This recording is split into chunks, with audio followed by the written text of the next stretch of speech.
Psychology behind why women are attracted to bad boys, this explains so much. Leave a like on the video my love, and if you are new to the channel subscribe to receive new advice. Do this to help the channel continue to grow. Leaving a like is all I ask as a gift. Hey, welcome back. My name is Pamela Raquel, and today we are talking about bad boys. Now, you either have been the girl, or you know a girl who has dated a bad boy, or you were the friend of someone who did. Now, regardless of whoever it was that actually encountered the experience of said bad boy, it's very safe to say that, well, most people will tell you just don't do it. It's not worth it, it's toxic, and it's going to end up in tears. And that's usually how most relationships with bad boys happen.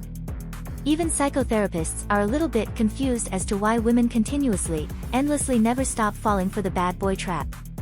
There is never long-term stability or emotional fulfillment. But I'm here today to tell you the reasons why women are attracted to bad boys. Stay tuned. But first, what actually is a bad boy? Now, if you think about a bad boy, you might think of someone such as Colin Farrell, Robert Downey Jr., Johnny Depp, Jason Momoa, and Jude Law, and many other types of guys. Now, all of these celebrities ooze that bad boy look, the hypersexual vibes. They are oozing testosterone, and we know they are very well, they're going to be trouble at most times.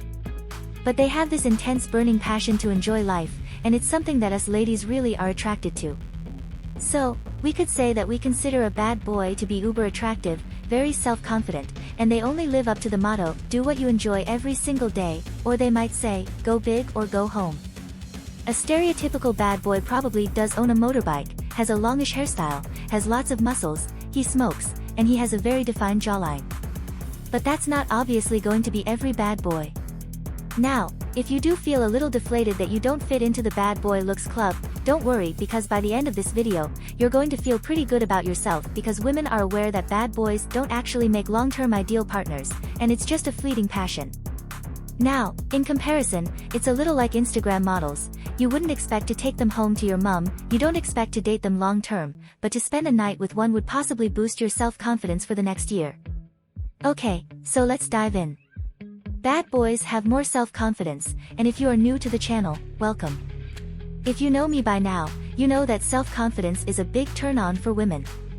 It's something that women want to see, and it oozes from every pore of a bad guy.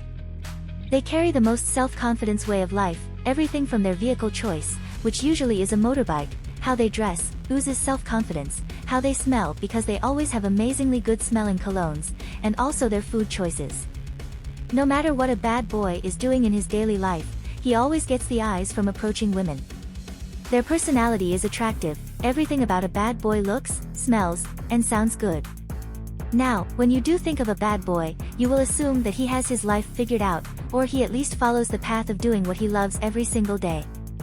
Now, this is very attractive because they follow their goals and their dreams, and also when they are pursuing a woman, they just know how to make her feel special because they put time in, they live in the present moment, and it's such a turn-on for women that this is something that they truly crave from guys. Ovulation takes the wheel, I said it. When a woman is in her most fertile window of her menstrual calendar, this is the time when she's most likely to become pregnant. Her brain is scouting around for the best father figure for her children, and at this time, here, the guys who are considered to be top candidates, top contenders of being good breeding stock, are those that are good-looking, slightly rebellious, and have that art of charisma and charm, which happens to be a bad boy. So technically, us ladies only like a bad boy at a certain time of the month.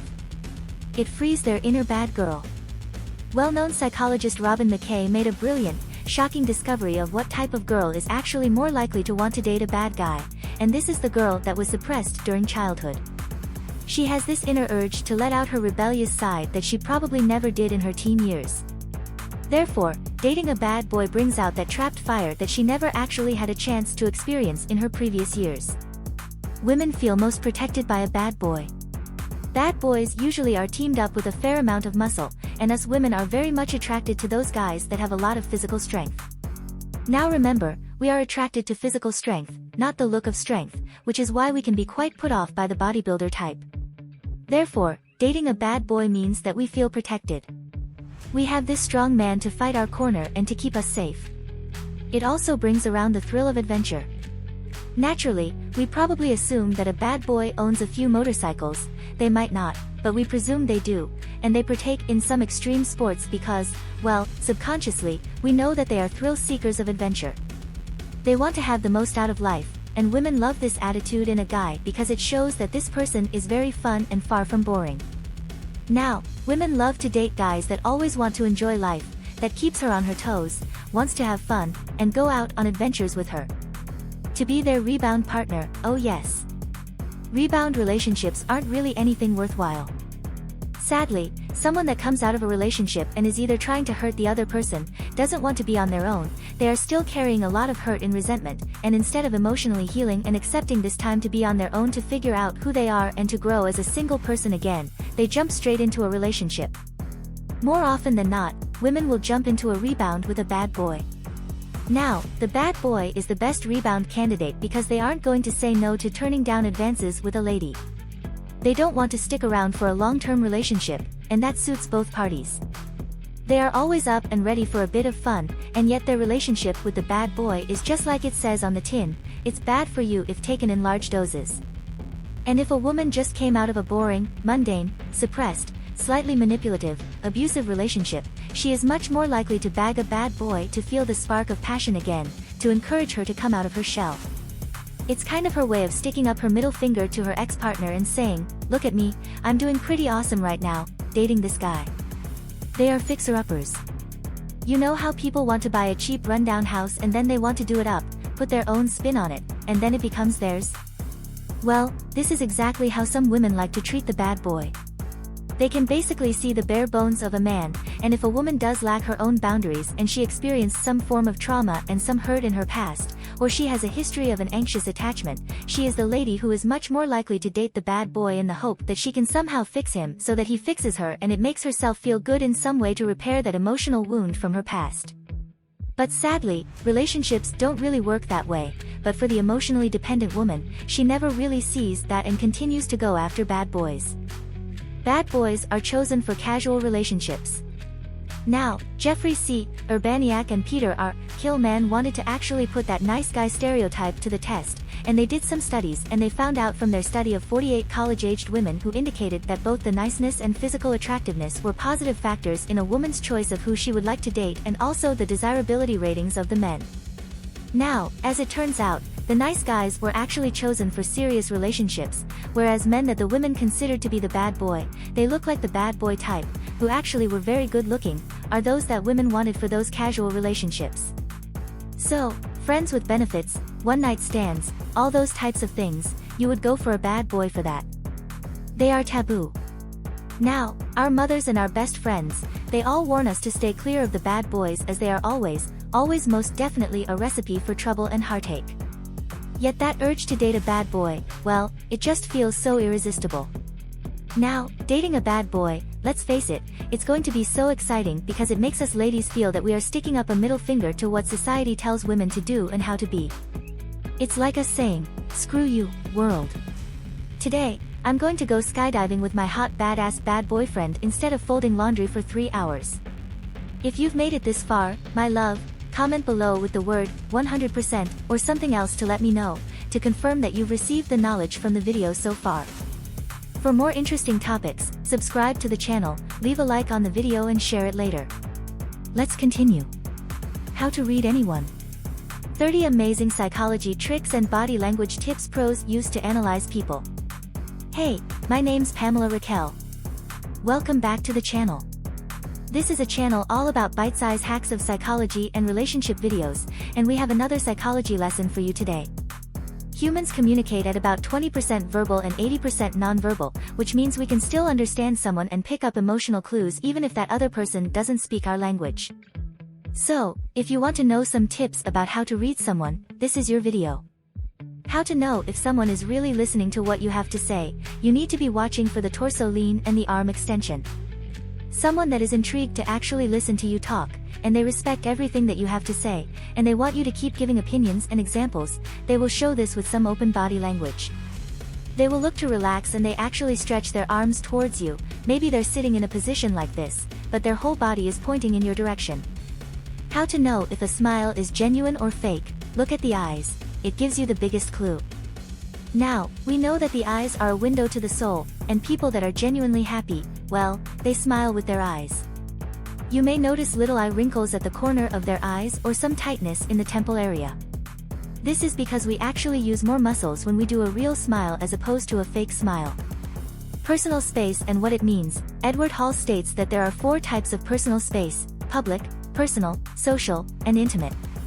Work acquaintances and people that we just know, we let them enter 12 feet into your personal circle, and 4 feet is our last resort space. So, if someone that we don't know enters into our 4-footing of space, we feel awkward and very uncomfortable. Now, we reserve the 4-foot spacing around us for close friends, and anything underneath that 4 feet is considered physical contact, which is reserved for your intimate partner. So, you can use this rule to determine how someone actually feels about you, because if they stand way too close, it's a sign they're attracted to you, or they are a bit creepy. And if a friend no longer wants to be your friend anymore, they will actually stand outside that 4 foot of personal circle and try to maintain as much distance as possible. How to know if someone is interested in you. Now, this could be in a work setting, maybe you want to shoot your best shot at the job interview, or you want to make a good impression meeting the in-laws. Well, someone that likes you, they will actually mimic your own behavior. They may drop their vocal tone to speak as low or as high as you, and they will actually follow the same movements. Now, an easy way to spot this is if you take a sip of a drink, shortly after, those that like you will always take a sip too.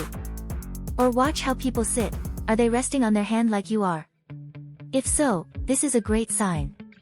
How do you know if someone is untrustworthy? Professor David DeSteno says there are 4 signals of distrust that have to happen, not necessarily in this order, but this is how you know. They touch their own hands, they might rub them, they then touch their face or brush away their hair, they lean away, and then they will cross their arms. How to spot a liar. Ignore what someone says and watch for how they say it. The proof is in the nonverbal cues. Someone that is lying will not feel comfortable and will look very rigid, tense, and they would try to keep their arms close to their chest, and maybe cross them like this. Psychology Compass says that during interrogations, those that are guilty blink much less.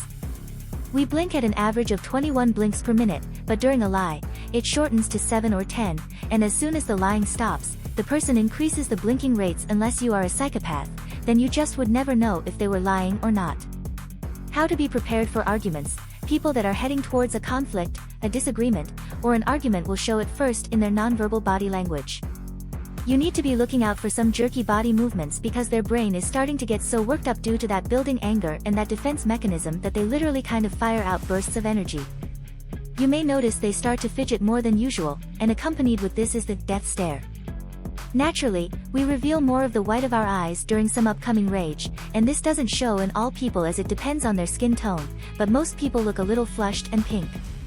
This is when the brain has activated the fight, flight, freeze, and fawn response. Psychology of the different types of eye contact. Eye contact can mean so many different types of things. If someone can't look you in the eye, or when they do, they quickly look down, it's a sign that they are nervous, they feel submissive, and they are not comfortable around you. However, if they maintain that gaze for more than 3 seconds and do this quite often, it's a sign of attraction. Let's talk about handshakes. A weak, limited gripped handshake shows the person is a bit submissive, whereas a strong, firm gripping handshake shows that person is more dominant. Now, if they hold your hand for a short time, this means the handshake was kind of just all for show, whereas a very strong handshake teamed with, say, a couple of seconds shows that this person is genuine. If they put 2 hands on your hand during the handshake, it means they are very caring towards you. If the handshake feels like it's dragging on, it's a sign that this person is trying to control you. Let's talk about crossed arms and legs. Now, this is known as closed-off body language. It displays the message, leave me alone, I'm not interested, I'm shutting off from you, and mentally unstimulated. So watch out for this body language when you are trying to flirt with someone or even during a job interview, because it's a sign that that person on the other end just isn't really that interested in you. Slumped body language. If you notice someone is, say, leaning on the furniture, or they are slumped across a chair or a sofa, this is a sign that they are either bored or super comfortable and interested in what is going on around them. Let's talk about the mouth. If someone bites their lips, it usually means they are anxious, stressed, or even hungry. If, however, it's a bite with a pouty outward type of movement, this is a flirting technique. And if someone tightens their lips together, it's a sign they don't agree with you, they probably find you a little bit distrusting, or they have just seen something very disgusting.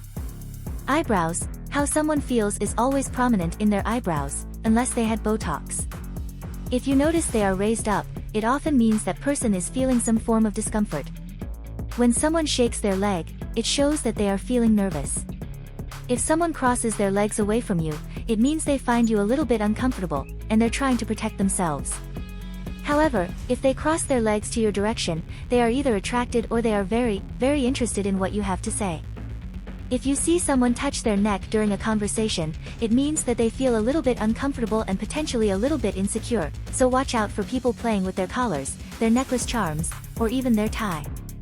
If you see someone shrugging their shoulders like this, it's a sign they feel so helpless and have exhausted any method of taking control of that current situation.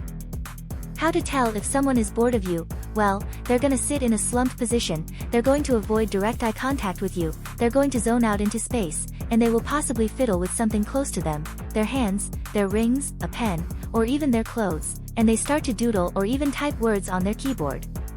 After we laugh at a joke, we stare at the person we feel the most comfortable with, so we do this to make sure that we are connecting with that person we care the most about.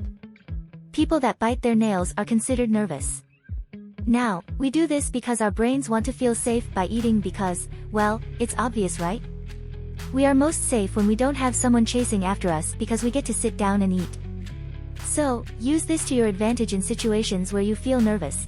Chew some gum and your brain will almost instantly feel soothed. If you want to sound more authoritative, speak with a low, quiet volume. People will just naturally assume you are much wiser. Confident people walk slowly and calmly. The head nod. Someone that slowly nods their head finds you interesting or they agree with what you are saying, and a fast nod, kind of like this, indicates that the other person just wants you to stop talking. If they tilt their head back, they feel a little bit suspicious of you, but if they tilt it to the side, it means they're interested in you. Hand signals. If someone hides their hands in their sleeves or put it in their pocket, it shows they are very nervous. However, if they talk using their hands and their palms or their fingers point in your direction, it means that they want to fully communicate with you as they trust you.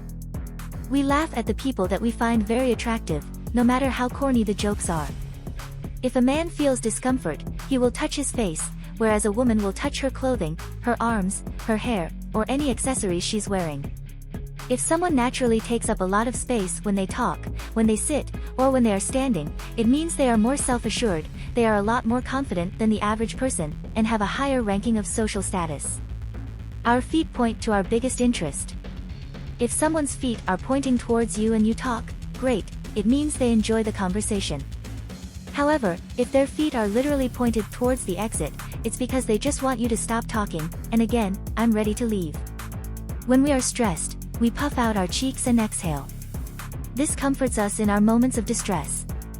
We cover our eyes when we hear news that makes us feel uncomfortable. For example, someone could say, "I did this, I lost my job, I'm so sorry," and the natural response would be, "Really?" And there we go, we've reached the end of the video. If you want to binge some more, click right here, or if you want to get your name up on our super fan board, then all you have to do is be a member of our Joy Animal monthly membership. Details will be down below. Like and subscribe, see you soon.